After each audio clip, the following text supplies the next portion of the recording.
আজ সকাল থেকেই আমার মন মেজাজ একদম ভালো নেই।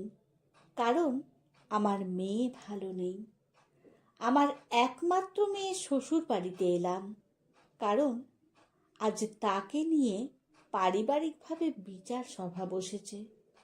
তার শ্বশুর আমাকে ডেকে পাঠিয়েছেন। যেহেতু মেয়ের অভিভাবক বলতে আমি ছাড়া আর কেউ নেই, তাই আমি আসতে বাধ্য হলাম। শ্বশুরবাড়ির লোক কিছু বলার আগে আমি নিজে থেকে জানতে চাইলাম আমার মেয়ের অপরাধ কি। তার শাশুড়ি বেশ জোর গলায় বলতে লাগলেন, শুনুন, এর আগেও অনেকবার আপনাকে ফোন করে জানিয়েছি তার চালচলনের কথা, কিন্তু এবার তার চালচলনের মাত্রা চরমে গিয়ে পৌঁছেছে, তাই আপনাকে হাজির করতে বাধ্য হয়েছি আমরা। আমি নম্রভাবে বললাম, শুনুন, আমায় বাড়ি ফিরতে হবে, আর জরুরি কাজ আছে। শুনে মুখ কালো করে জয়ীর শাশুড়ি বলল, মেয়ের মা, এমন ভাব দেখালে হয়? তির্যক এক হাসি হেসে প্রতিক্রিয়া জানালাম, কেন বলুন তো? শুধু ছেলের মায়েরাই কি কষ্ট করে সন্তানকে বড় করে তোলেন? মেয়ের মায়েদের কি কষ্ট হয় না? ছেলেকে পড়াশোনা করাতে অর্থ থেকে শুরু করে যা যা ব্যয় হয়, মেয়ের পেছনেও তো একই হয়। নাকি মেয়েকে ভূতে লালন পালন করে, আর তার জন্য অর্থের যোগান আসে অলৌকিকভাবে? তাদের পরিবারের উপস্থিত সবাই স্তব্ধ হয়ে আমার মুখের দিকে চেয়ে আছে। মনে হচ্ছে আমি যেন ভিন্ন গ্রহের মানুষ। জয়ীর শাশুড়ির ফর্সা গাল লাল হয়ে গেল।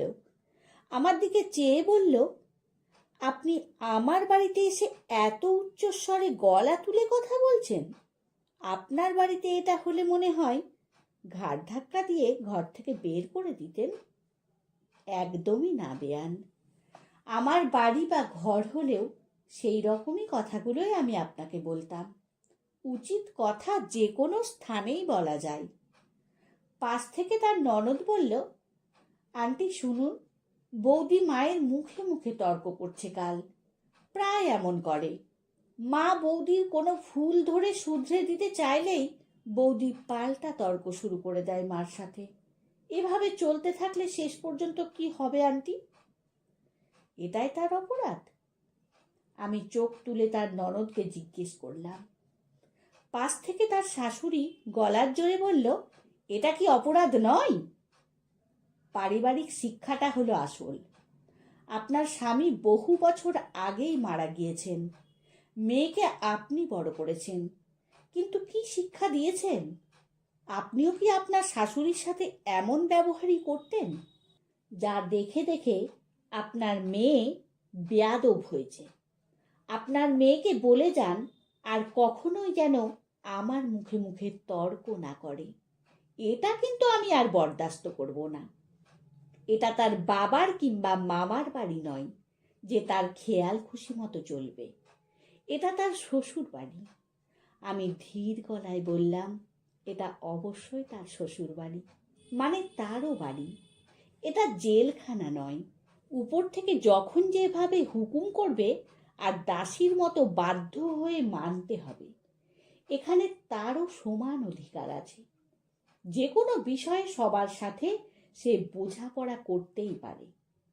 সে বউ হয়েছে বলে তার কোনো যুক্তি বা মতকে ভুল, তর্ক, অন্যায়, অপরাধ, অসভ্যতামি হিসেবে দেখা আপনাদেরই ভুল। বাড়ির বউয়েরও সব কিছুই ভুল, আর তার সংসারের ছোট বড় সবাই যা বলবে তাই ঠিক।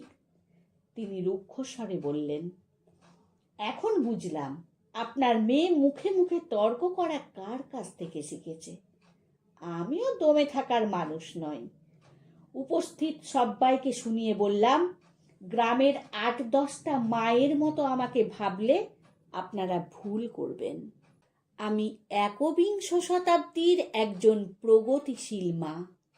নিয়তির চাপে পড়ে আজ আমার এই অবস্থা। আমি কিন্তু অশিক্ষিত মা নই। জীবনের বহু বাঁকে বহু সংগ্রাম করে বেঁচে থেকেছি। আর আমার একমাত্র মেয়েকে বড় করে তুলেছি।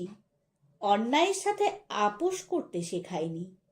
আমার মেয়ের নাম দিয়ে সংসারের মানুষ অভিযোগ তুললে তাদের পক্ষ নিয়ে আমি মেয়েকে 10 কথা শোনাবো না, মারধরও করব না। মাথা নিচু করে দুহাত জোড় করে মেয়ের হয়ে ক্ষমাও চাইব না, বা এমনও বলবো না এটা মেয়েদের কপাল, তাই মেনে নিতে হবে বা মানিয়ে নিতে হবে। কারণ আমি এমন শিক্ষা আমার মেয়েকে দিইনি। মায়ের মতো করে সন্তানকে পৃথিবীতে দ্বিতীয় কেউ জানেন না বা চেনেনও না। আমার মেয়ে কেমন তা আমি বেশ জানি, সব শুনেছি আমি। সে অযথা তর্ক করেনি, ভুল যুক্তিও দেয়নি। বাড়ির বড়দের সব কথা সবসময় যে ঠিক এমন বদ্ধ ধারণা থেকে মুক্ত হন। জেনে রাখুন, পরিবেশ পরিস্থিতি মানুষকে উচিত অনুচিত, মরতে আর বাঁচতে শেখায়। আমার মেয়েকে আমি নিজে একা হাতে মানুষ করেছি। সে কাছ থেকে দেখেছে তার মায়ের কষ্টের জীবন। সে পড়াশোনা করা মেয়ে, ভালো মন্দ অনুভব করার যথেষ্ট সামর্থ্য তার রয়েছে। তাই সে প্রতিবাদী হতে শিখেছে। আর আপনাদের চোখে এইসব খুবই অন্যায়। আমার মেয়েকে তার পরিবেশ এই শিক্ষাই দিয়েছে যে তুমি তোমার পরিবেশ অনুযায়ী চলবে।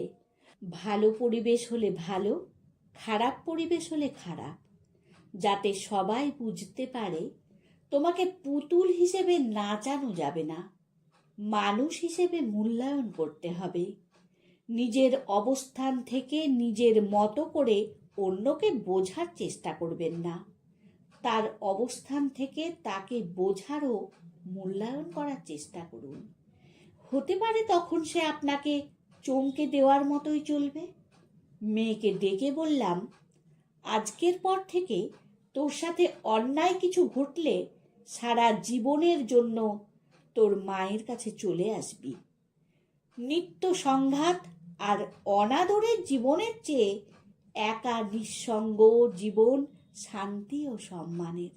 মানুষ পৃথিবীতে শুধু ভালোবাসার জন্য বেঁচে থাকে না, বেঁচে থাকতে গেলে ভালোবাসার সাথে সাথে পর্যাপ্ত সম্মানটাও অনেক বেশি প্রয়োজন।